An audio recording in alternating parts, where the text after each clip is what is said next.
Assalamualaikum warahmatullahi wabarakatuh. Hari ini saya akan menjelaskan materi tentang aljabar dan faktorisasinya. Di sini kita ada contoh 5x plus 10. Lalu ditanya, apa koefisiennya? Lalu manakah yang variabel dan yang manakah konstantanya? Sebelum itu kita harus tahu dulu nih, apa koefisien itu apa, variabel itu apa, konstanta itu apa gitu. Nah, kalau variabel itu definisinya adalah sesuatu yang belum diketahui nilainya gitu. Biasanya dilambangkan dengan huruf. Contohnya adalah X ini, atau bisa huruf lain kayak A, B, C gitu. X, Y, Z dan lain-lain. Ya, sesuai namanya, variabel itu adalah sesuatu yang belum diketahui gitu. Jadi si X ini kita ya belum tahu nilainya berapa gitu kan. Apakah X-nya bernilai 1 atau 2 atau 3 ya kita belum tahu gitu. Lalu untuk koefisien itu definisinya adalah apa? Satuan atau banyaknya variabel. Contohnya dalam hal ini berarti 5x itu berarti variabelnya ada berapa gitu kan. Nah, variabel ini bisa kita misalkan kayak apa? Kotak yang di dalamnya ada suatu barang tapi kita belum tahu barang itu apa. Nah, ini variabel, sesuatu yang belum kita tahu nilainya. Lalu peran koefisien di sini adalah sebagai satuannya gitu, satuan dari variabelnya. Contohnya ini ya, 5x. Tadi kan kita ibaratkan kotak ya. Kalau misal kita ibaratkan kotak berarti 5x itu berarti x-nya itu ada 5 buah atau kotaknya berjumlah 5 buah. Nah, di antara kotak ini terdapat apa? Barang yang sama, cuman kita nggak tahu barangnya. Nah, karena itu tadi definisi dari variabel itu. Sesuatu yang belum kita ketahui nilainya. Di sini tuh ada nilainya dan nilainya sama semua. Misalnya ini 10, ini 10, ini 10, ini juga 10, ini juga 10 gitu kan. Tapi kita belum tahu pastinya berapa, apakah 10, apakah 5 atau berapa gitu. Jadi hanya hanya terdapat dalam kotak itu aja. Jadi kalau 5x yang kita tahu bahwa ada kotak, ada 5 kotak, dan setiap kotaknya itu memiliki nilai, tapi kita nggak tahu nilainya. Dan kotaknya itu sama ya, kalau ini 10, ini 10, ini 10. Kalau misal ini 5, ini juga 5 semuanya, masing-masing. Gitu. Lalu konstanta. Apa itu konstanta? Kalau konstanta itu berarti nilainya udah jelas. Kalau misalnya di sini, contohnya di sini konstantanya adalah 10, berarti ya udah jelas gitu 10. 10 itu yang nggak mungkin 2, nggak mungkin 3, nggak mungkin 5. Kalau 10 ya 10 ya 10 gitu. Udah jelas nilainya. Beda sama variabel. Kalau variabel masih kita banyak kemungkinannya gitu. Kalau x ini berapa tadi? X ini kalau diibaratkan dengan kotak bisa berisi apa aja kemungkinannya kira-kira. Bisa angka 2, bisa angka 3 gitu kan. Tapi yang pasti dia itu nilainya bukan berarti berubah-berubah ya. Bukan x sama dengan 2 terus tiba-tiba x-nya jadi sama dengan 5, bukan begitu maksudnya. Tapi kemungkinan nilainya. Jadi kalau kita bisa bilang kalau x ini mungkin gak nilainya 2, ya mungkin aja. Mungkin gak nilainya 10, mungkin aja. Cuman kita nggak tahu pastinya berapa.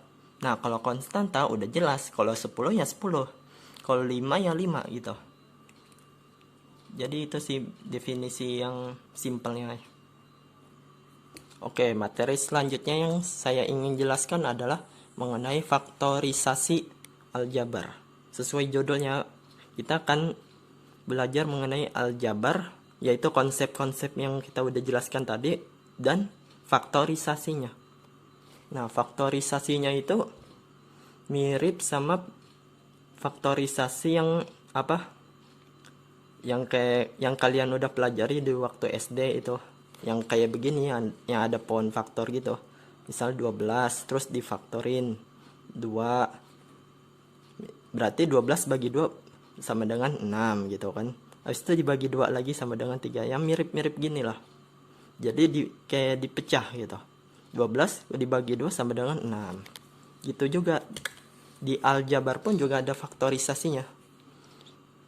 Misal 2x plus 6 difaktorisasi sama dengan berapa kira-kira? Jadi sebelum kalian, ini hanya pengingat saja ya. Sebelum kalian mempelajari ini, sebaiknya kalian mempelajari dulu mengenai pohon faktor. Kalian harus kuatin dulu konsep-konsep yang sebelumnya, karena ini berkaitan sama faktorisasi yang kalian pelajari di SD. Hanya saja di sini bukan angka ya, bukan kayak 12, 20, bukan gitu. Tapi 2x, 3x, 2x plus 6 kayak gitu. Aljabar, faktorisasi aljabar. Jadi kalian kuatin dulu konsep faktorisasi yang kalian pelajari di SD. Setelah itu baru kalian pelajari ini. Itu materi prasyaratnya.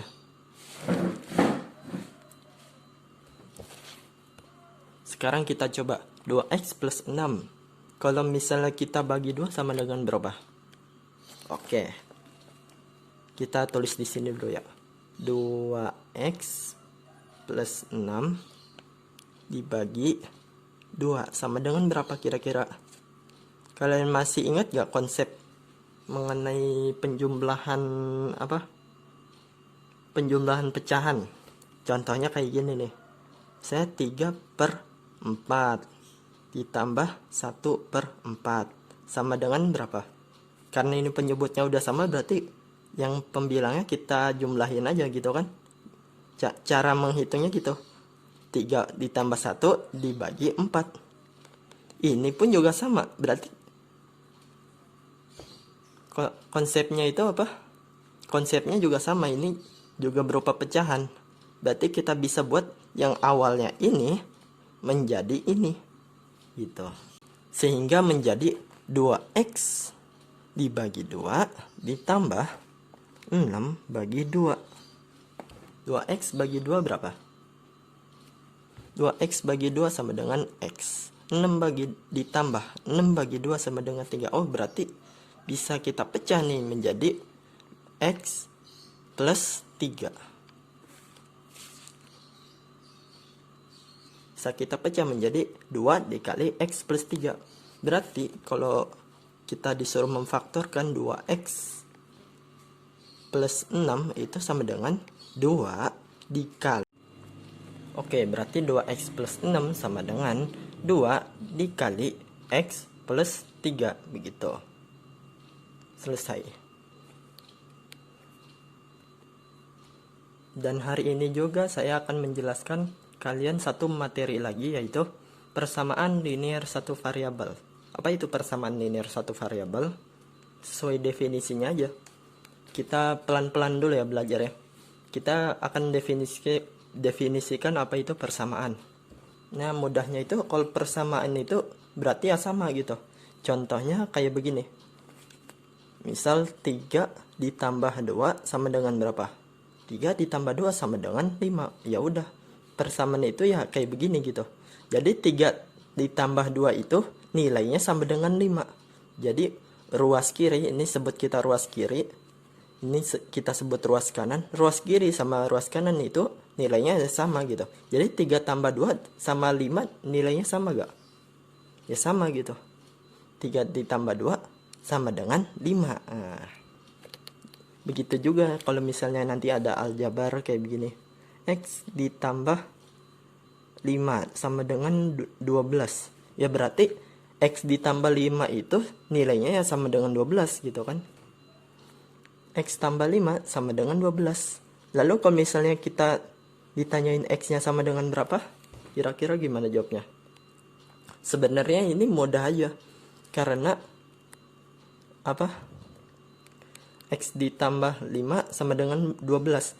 Berapa yang ditambahin 5 sama dengan 12? angka berapa yang ketika ditambahin 5 sama dengan 12? Yaitu angka 7. Jadi X-nya sama dengan 7. 7 ditambah 5 sama dengan 12. Gitu aja sih simpelnya. Persamaan. Lalu persamaan linear sekarang. Persamaan itu ada macam-macamnya. Ada persamaan linear, ada persamaan kuadrat, ada persamaan rasional, ada persamaan eksponen, logaritma, kayak gitu-gitu. Banyak pokoknya. Nah, kalau persamaan linear itu dia persamaan pangkat 1 gitu. Ada variabelnya itu pangkat 1. Contohnya ini, X plus 5. X-nya itu ya pangkat 1 gitu. Cuman satunya emang nggak ditulis. Kalau misalnya kayak begini, misalnya X kuadrat plus 5X plus 6 misalnya gitu. Ya kalau ini persamaan linear bukan? Ya bukan. Kalau ini persamaan kuadrat. Karena X-nya ada yang bentuk kuadrat gitu. Atau variabelnya ada yang berbentuk kuadrat. Nah, kalau persamaan linear itu ya pangkat 1 variabelnya. Jadi udah jelas ya, persamaan linear itu berarti simpelnya adalah variabelnya itu berpangkat 1. Lalu persamaan linear satu variabel, udah jelas persamaan linear tapi satu variabel.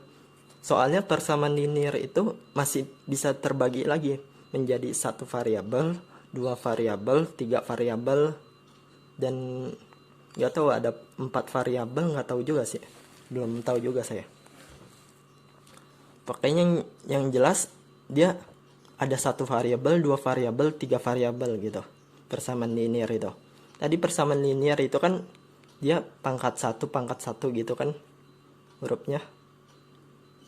Lalu kalau persamaan linearnya satu variabel doang berarti variabelnya cuma satu, yaitu X aja. Nggak ada variabel lain di sini.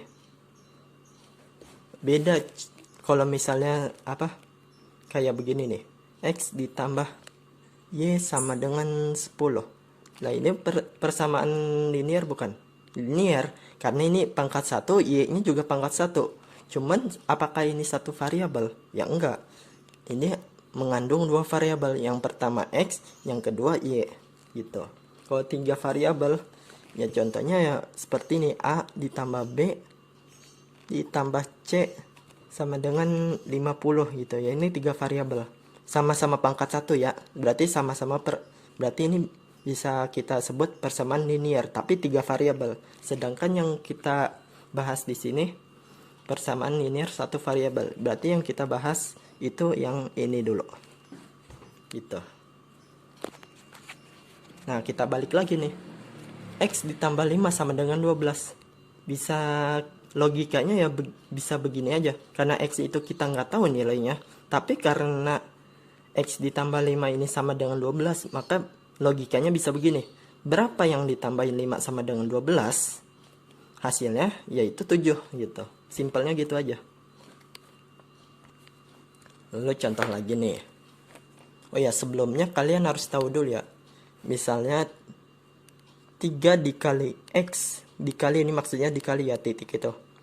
3 dikali X dengan 3X itu dia sama atau enggak kira-kira?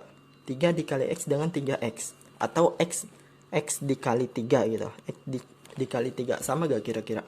Sama ya. Jadi kalau 3X kalian gak usah pusing-pusing. Itu artinya ya 3 dikali X atau X dikali 3. Variabelnya ada 3 sesuai definisi awal tadi. Kalau ada 5X, kotaknya ada 5 gitu kan. Kalau 3X berarti kotaknya ada 3. Nah ini juga sama. Kalau 3X berarti X-nya itu ada 3 buah. X dikali 3 berarti X-nya ada 3 buah. Atau kotaknya ada 3 buah gitu. Nah kita balik lagi nih. Misal 3X sama dengan berapa ya? Sama dengan 12 misalnya. 3X sama dengan 12. Berarti kalau X-nya berapa? Bisa kita pakai logika tadi aja. Karena ini masih mudah. 3 dikali X sama dengan 12. 3 dikali berapa yang hasilnya sama dengan 12? Atau angka berapa yang dikali 3 sama dengan 12? Yaitu angka, ya angka 4. Jadi X-nya sama dengan 4. Nah, lalu kalau misalnya kayak gini gimana? Bisa gak kita pakai logika tadi? Mungkin bisa, cuman agak ribet gitu. Kalau misal kita pakai logika tadi, 2X ditambah 5 sama dengan 25. Berapa yang dikali 2 lalu ditambah 5 hasilnya sama dengan 25? Kan nggak mungkin kita coba-coba dulu gitu. Gimana kira-kira caranya? Kita pakai cara lain. Caranya adalah dengan mengeliminasi. Ya, mengeliminasi. Maksudnya mengeliminasi itu gimana? Jadi yang awalnya 2X plus 5, sehingga kita eliminasikan si 5-nya sama 2-nya sehingga menjadi X saja. Tapi nggak mungkin kan kita misalnya 2X plus 5 ini kita ilangin aja deh. Ini kita ilangin nggak bisa. Karena emang udah jelas 2X plus 5 sama dengan 25. Lalu bagaimana caranya kita mengeliminasi itu? Nah, konsep persamaan ini kalau kalian paham juga ya. Konsep persamaan itu mirip timbangan juga. Contohnya begini dah. 2X tambah 5. Misalnya ini kita kurangin bebannya 5 kilo. Maka yang di kanan supaya timbangannya seimbang nih. Awalnya timbangannya seimbang 2X plus 5 sama dengan 25 gitu kan. Atau bisa kita misalkan 2 telur lah. 2 telur ditambah atau bisa kita misalkan 2 kantong telur ditambah 5 telur hasilnya sama dengan 25 telur. Nah, kita nggak tahu nih satu kantongnya itu berapa. Pokoknya yang jelas 2 kantong telur ditambah 5 butir telur hasilnya sama dengan 25 telur. Dan itu hasilnya seimbang ya di timbangan. Lalu kalau misalnya kita ambil dia berarti dikurangin 5 ya. 2X plus 5 nya ini kita kurangin 5 atau kita ambil 5 butir. Maka supaya seimbang yang kanannya diambil berapa kira-kira? Ya sama gitu. Yang kanannya juga harus diambil 5 butir biar sama. Biar sama dengan timbangannya itu seimbang gitu. Jadi kalau misalnya yang di kiri kita tambahin 5, yang kanan juga harus ikut ditambahin 5. Kalau misalnya yang di kiri dikurang 5 itu juga sama. Yang kanan juga harus dikurangi 5 agar hasilnya itu masih sama dengan. Karena kalau misalnya yang kiri aja 2X tambah 5 dikurang 5 awalnya begini ya. Awalnya 2X plus 5 sama dengan 25 menjadi seperti ini. 2X plus 5 dikurang 5 sama dengan 25. Yang ininya nggak kita kurangin, ya nggak bisa lah. Berarti nggak sama dengan dong. Nggak sama dengan hasilnya. Kalau mau sama dengan, maka harus adil. Yang kiri kita ambil 5, yang kanan juga kita ambil 5 biar seimbang lagi gitu. Kalau misalnya yang kiri kita tambah 5, yang kanan juga tambah 5. Ini yang harus kalian ingat ya. Begitu juga dengan dikali dan dibagi. Kalau misalnya 2X plus 5 dikali 2 misalnya. Berarti yang kanannya juga harus sama. 25-nya juga harus dikali 2 gitu. Jadi harus sama ya. Nah, sekarang kita akan mencoba untuk mengeliminasinya dengan menggunakan metode yang tadi. Kalau misalnya yang kiri kurang 5, yang kanan kurang 5 gitu. Kayak gitu. Kita tulis lagi ya. 2X plus 5 sama dengan 25.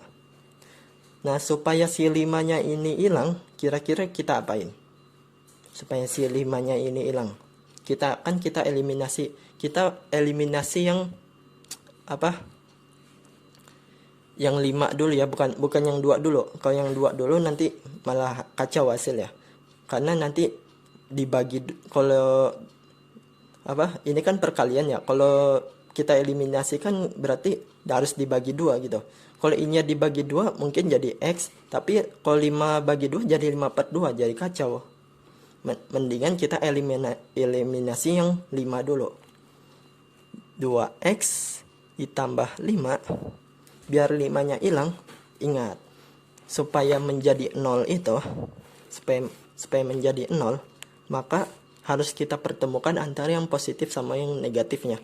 Contohnya 5 sama min 5. 5 dikurang 5 atau 3 dikurang 3. Positif sama negatifnya. Begitu juga dengan ini.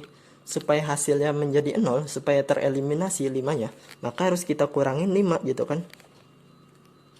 Karena yang di kiri dikurangi 5, yang kanan juga harus 25 dikurang 5 gitu. Sehingga ini menjadi tereliminasi. 5 sama min 5-nya tereliminasi jadi 2x saja. Sama dengan 25 kurang 5, 20. Nah, habis itu kita bagi dia. Kenapa kita bagi? Karena sesuai yang kita ketahui tadi, bahwa 2x itu artinya 2 dikali x. Nah, karena ini perkalian supaya 2-nya tereliminasi, maka harus dibagi. Jadi 2x dibagi 2 gitu. Sama dengan 20-nya juga harus kita bagi 2. Harus adil supaya hasilnya bisa sama dengan, supaya seimbang gitu. Nah, 2x dibagi 2. 2 dikali x dibagi 2 lagi. Udah x dikali 2 dibagi 2 lagi. Kan tereliminasi jadi ya. Jadi x saja gitu. Udah x sama dikali 2 terus dibagi 2 lagi. Kan hasilnya sama dengan x aja gitu kan. Habis itu 20 bagi 2 sama dengan 10. Oh, jadi x-nya sama dengan 10. Gitu. Yang tadinya 2x plus 5 kita sederhanain menjadi x sama dengan 10 menggunakan metode yang tadi. Kalau dikurang ya dikurang. Kalau dibagi, intinya juga dibagi 2 gitu kan. Sehingga yang lainnya tereliminasi sehingga menjadi x saja gitu. Yang tadinya 2x plus 5 terus karena dikurangi 5 jadi habis tereliminasi sehingga menjadi 2x. Nah, 2x ini kita eliminasi lagi dengan dibagi 2. Jadinya x saja sama dengan 10. Gitu prosesnya.